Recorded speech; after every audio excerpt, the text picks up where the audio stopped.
Well, guys, it's the end of the Premier League season, and I think it's time to dissect what's happened over the last 9, 10 months and hand out some awards. Of course, as always, it's my opinion. I would love to go through each individual category here, give you my thoughts, including best players, best moments, all of this good stuff. But I'm really, really interested to see what you guys think. Everyone's going to have their own opinions and their own winners and losers.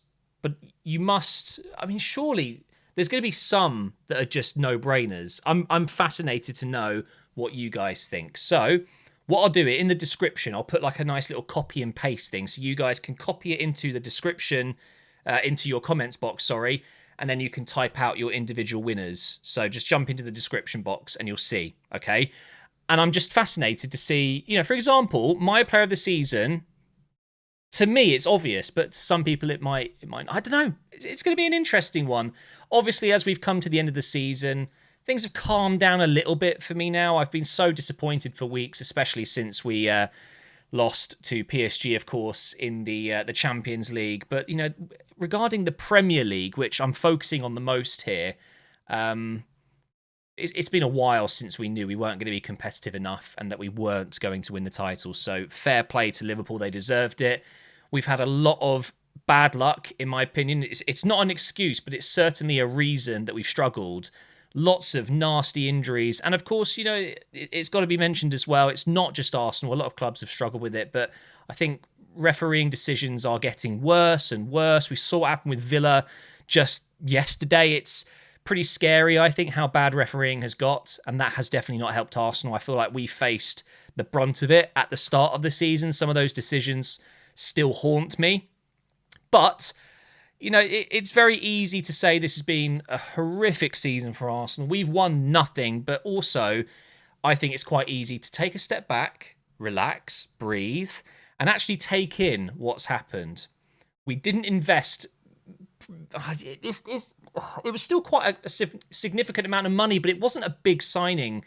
It wasn't a big window. We didn't sign any really, really top level players, did we? And in January, of course, we didn't do anything, which is really frustrating because I do often think, maybe, just maybe, if we had signed a striker, another winger, who knows? Obviously, we ended up getting Sterling. Oh, God. But I think now that it has calmed down for me, second place in the league, top four in Europe, finishing in the semi-finals of the Champions League. It ain't that bad. It really isn't that bad.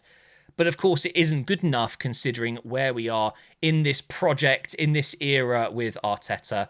Next season has to be better. And you can see the last category we'll go through is my league prediction for next season. So again, just a reminder, copy the thing I've put in the description box, put it into the comments down below, and add your winners. So we're going to start off here with the player of the season. I'm going to reveal each winner as we go. So, goodbye. Box number one. Player of the season for me is Gabriel. I don't think there's too many other options that exceed what Gabriel's done this season. And yes, that includes the last few weeks where he hasn't been available and Kivior's had to step up. But Gabriel, in general, for me, has been the player of the season. And I don't really need to talk about why. He's just been an absolute monster, a leader. And without him, I think Saliba isn't as good. I think they make each other so much better. And we've really missed him, even though Kivior has stepped up. And it's having that leader at the back, having that presence in the box when we've got corners and free kicks. There's a reason we've scored less without him. And honourable mentions, I guess you could say Raya is definitely up there. I would say Timber is definitely up there and Declan Rice. But I think overall, my player of the season is Gabriel. It's quite easy to go into the next one as well. It's the young player of the season, Lewis Skelly, for me.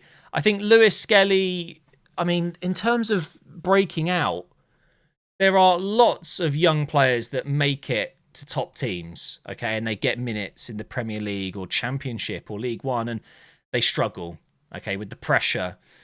Lewis Skelly and also Waneri, who of course is the other option here, they have just walked into the lineup and they didn't look out of place. Lewis Skelly is 18 years old and he's getting called up to England now because of how well he has done. I'm just so proud of him. And it's the fact that he's so comfortable on the ball. It's actually a little bit scary. You know, you think the pressure that's on him.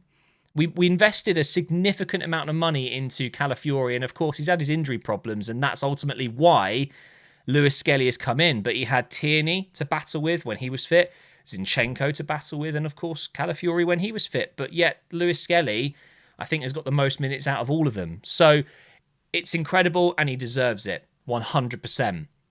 Going into the signing of the season, there was only one option for me, and that is Mikel Merino. Not because of his heroics in midfield, but the fact that he plugged a gap for us when we lost all of our striking options. We looked to Merino, a central midfielder, actually more known for being kind of a defensive player, but also capable of getting on the attacking side of the game too. But Merino has come in this summer. He obviously had a horrific injury right off the bat. He broke his shoulder, was it? His shoulder, his collarbone or something in training. His first training. It's unbelievable, really. But then he started getting into things and he looked okay in midfield. He didn't look like our best midfielder, that's for sure. But he wasn't breaking the bank. He wasn't this huge marquee signing. But I tell you what, when Jesus got injured and we only had Havertz, I was worried. I really was. And that's when January came along. We should have invested there in a striker, even if it was on loan. But then when Havertz got injured, all hope was lost. I thought that was genuinely it. We were going to have to play with Trossard up front or whatever.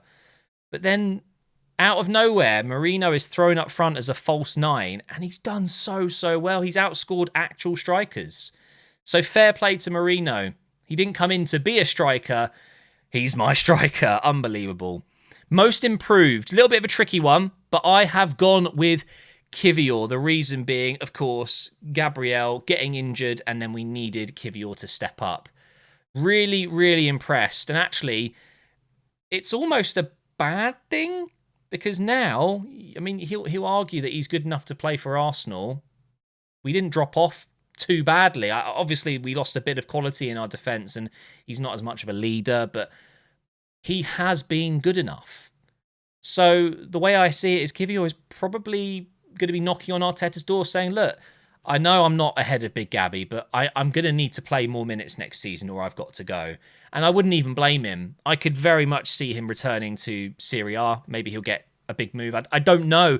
But that's the thing. I don't want him to go now because he is such a good option for us.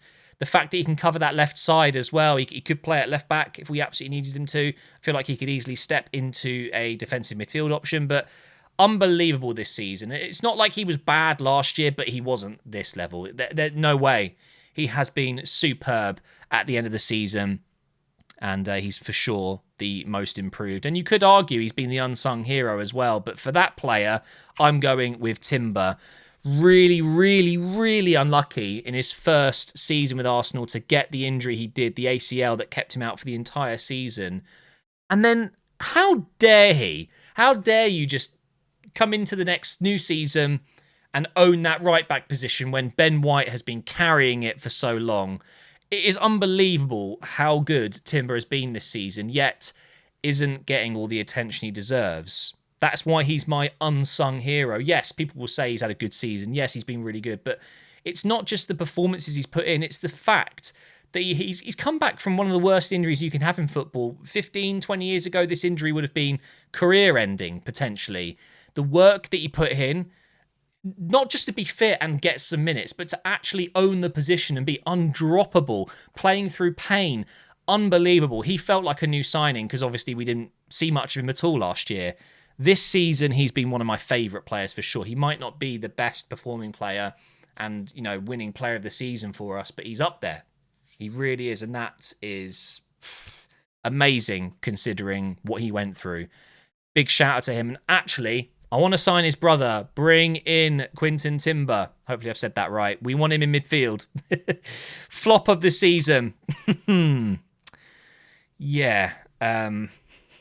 Do I need to say more? I mean, it's going to go down as one of the worst signings we've ever made. And thankfully, it's not a permanent thing.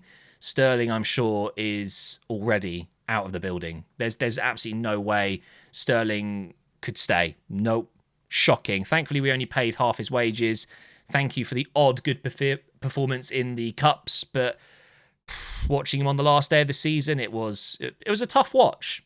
And he said at the start of the season, "You haven't seen the best of me yet." We still haven't. Actually, no, we have. It was back at Liverpool and back at City. Best performance. There's a couple that come to mind. But ultimately, my best performance from a team perspective, it has to be Real Madrid.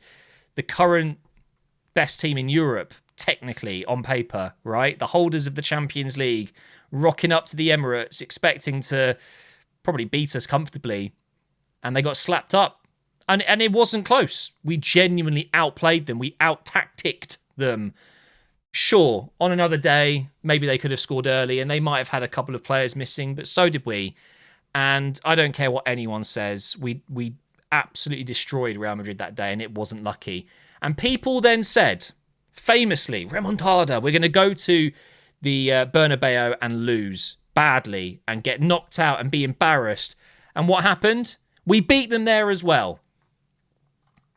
It was an unbelievable performance.